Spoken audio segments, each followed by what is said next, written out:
I used to think that sleeping was a complete waste of time. Your eyes are closed, your body is motionless.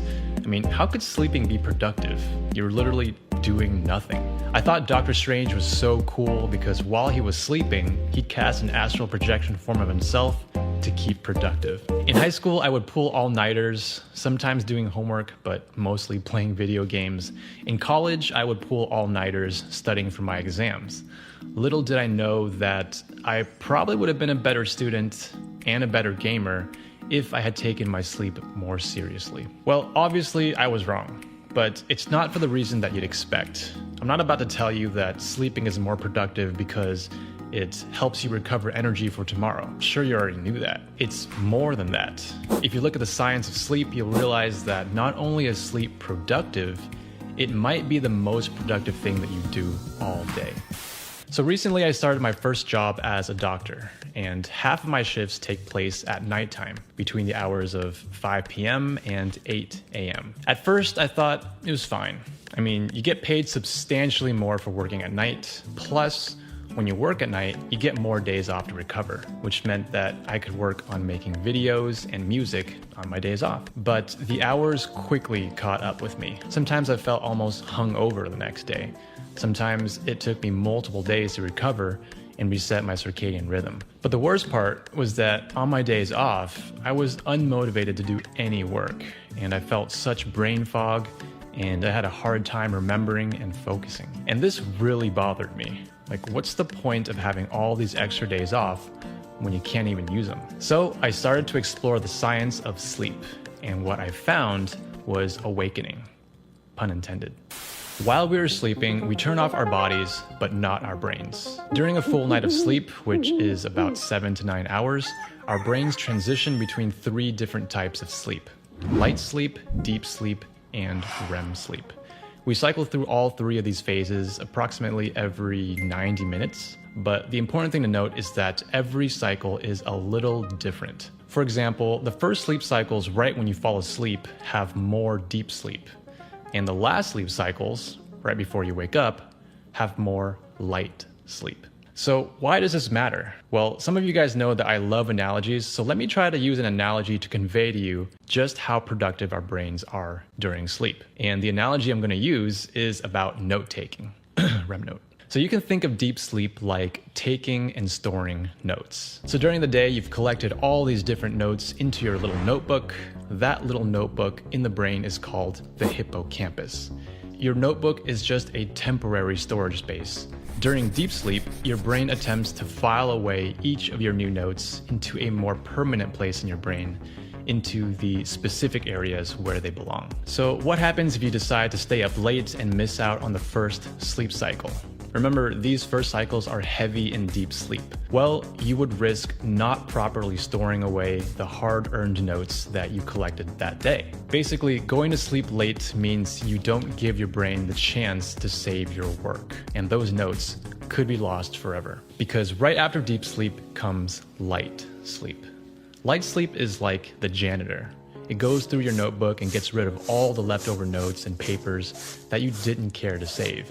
Because after being awake all day long, your notebook gets full, and light sleep's job is to clean it out and make more room to prepare your hippocampus to learn new things the next day. When I stay up late trying to cram new information, I sometimes find myself rereading the same paragraph over and over again. My hippocampus, or my notebook, is full. I don't have the capacity to cram any more notes in there. See, in college, I would wake up super early to be productive and study. Like, I would wake up at 5 a.m. and try to get ahead. Well, what happens is if you wake up too early, you lose out on your last sleep cycles, the ones that have the most of your light sleep. So you might find it difficult to learn new things because you haven't given your brain the chance to clean out your notebook and make room for new notes. So waking up early and only getting like 5 hours of sleep is actually counterproductive. Finally, let's talk about REM sleep.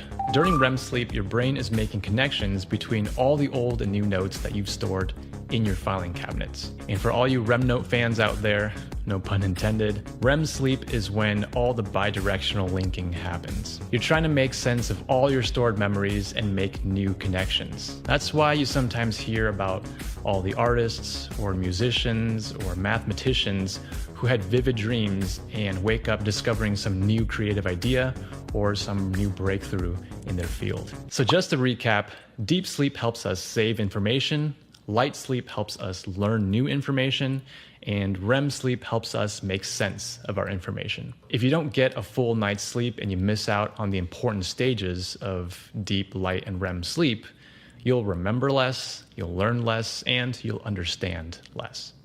So based on the science of sleep cycles, you'll come to realize how important it is to get a full 7 to 9 hours of sleep when it comes to learning and productivity. Now, when we're planning our sleep, a lot of us forget that lying in bed for 7 hours doesn't mean you're actually sleeping for 7 hours. You could be laying there doom scrolling through social media or tossing and turning for hours. I mean, I've had many nights when I was physically lying in bed for 7 hours, yet I only got like 4 real hours of sleep. So the solution to this is to train your body to fall asleep faster and to stay asleep. And there are a lot of unnatural ways that you can do this, like using pills, supplements, technology, paid products, some of which are amazing and some of which are expensive. Maybe I'll do a different video covering those topics, but in this video, I'm gonna take it back to the natural and fundamental methods, which also happen to cost nothing.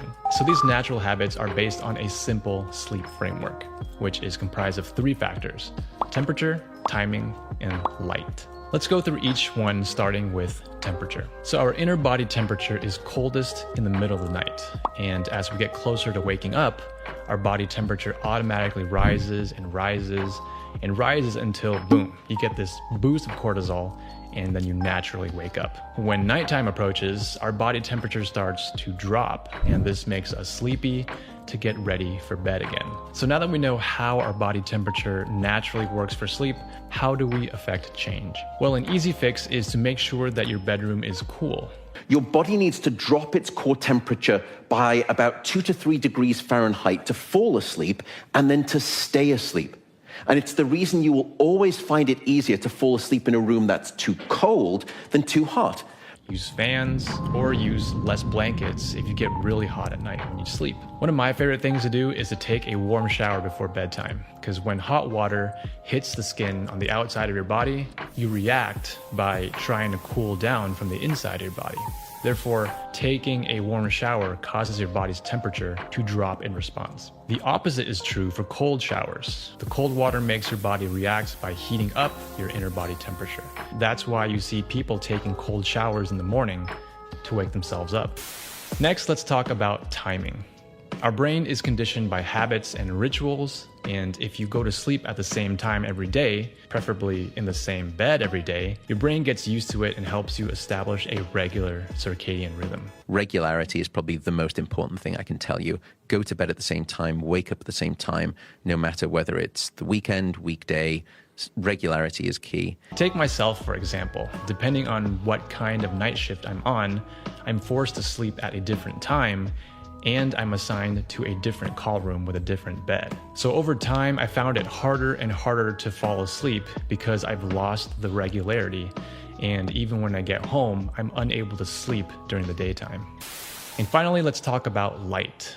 When we view light, like when light hits our eyeballs, there are certain chemical reactions that happen in our brain that kind of resets our circadian rhythm. The simple way to think about this is you want as much light as is safely possible early in the day, morning and throughout the day, and you want as little light coming into your eyes, artificial or sunlight, after, say, 8 p.m. And certainly you do not want to get bright light exposure to your eyes between 11 p.m. and 4 a.m. So the goal is to get the right kind of light exposure at the right time in order to get good sleep.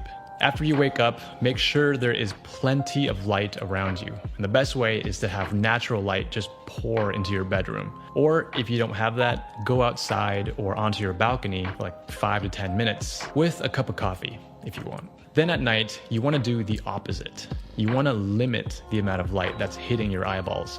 That way you can get ready for bed. So let's put all 3 of these together. An easy way to clean up your sleep habits is to use a night routine. Routine is where timing comes in. Have an established bedtime and keep it regular. About an hour before you plan to sleep, start wrapping up your work and start turning down the lights. And try to avoid too much light coming from screens. And finally, it might be helpful to take a quick warm shower to rinse your body, bring down your body temperature, and get you feeling nice and clean before jumping into bed. So as you can see, getting enough quality sleep makes you more productive and it makes you smarter.